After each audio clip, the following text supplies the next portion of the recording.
wabarakatuh. Selamat sore dan salam sejahtera bagi kita sekalian, teman-teman jurnalis yang saya hormati. Pada hari ini, hari Rabu, tanggal 3 Juli tahun 2024, sebagaimana yang sama-sama teman-teman jurnalis ketahui bahwa DKPP telah membacakan putusan perkara di mana saya jadi teradu.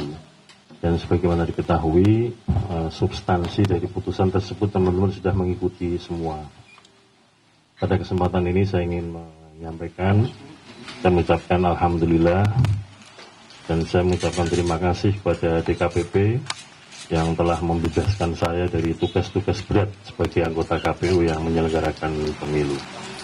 Pada teman-teman jurnalis yang selama ini berinteraksi, berhubungan dengan saya, sekiranya ada kata-kata atau tindakan saya yang kurang berkenan, saya mohon maaf.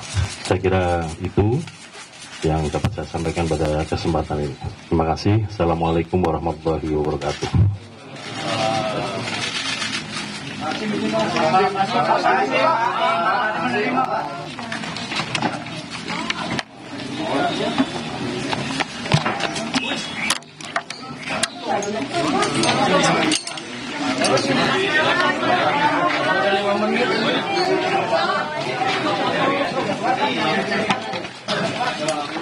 Saudara, yang barusan Anda simak adalah pernyataan resmi dari Ketua KPU Hasyim Asyari usai DKPP menjatuhkan sanksi pemecatan terhadap dirinya, Ketua KPU Hasyim Asyari, terkait dengan laporan etik tindakan asusila.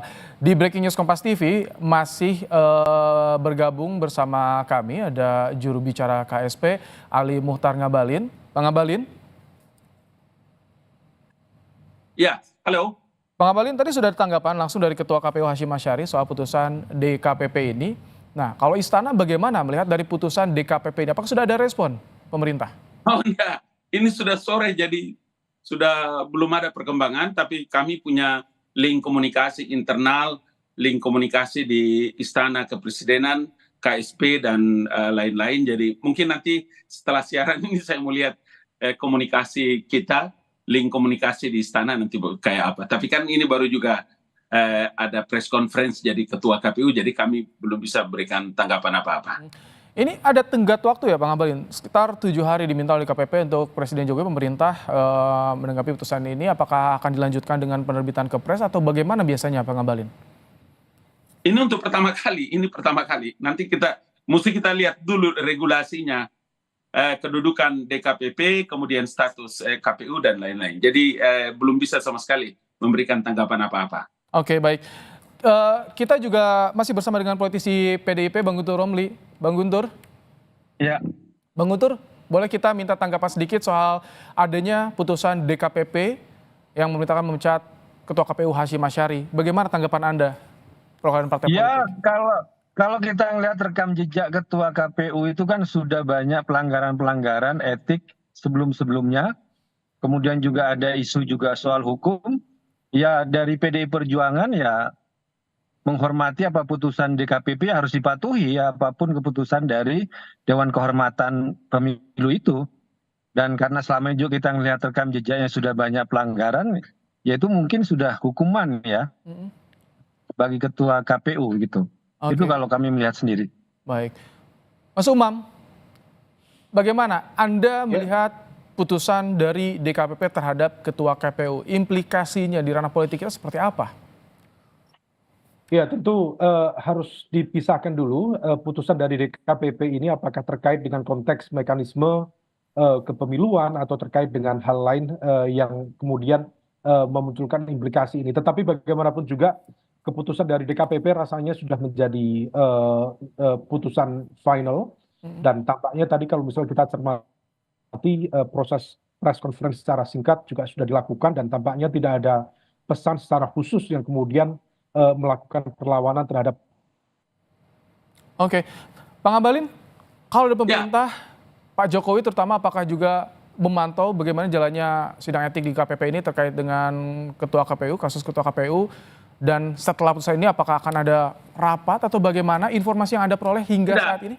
Bahwa yang pasti KPU adalah lembaga negara yang independen, kemudian ada Dewan kehormatan penyelenggara pemilu, dua hal yang saya kira memang harus akan kita lihat ya, karena prosesnya ini juga tidak mungkin bisa dia akan berjalan secara independen, dan karena itulah maka keputusan ini pun juga tidak bisa ada orang bisa mengintervensi bahwa DKPP telah mengambil keputusan seperti ini.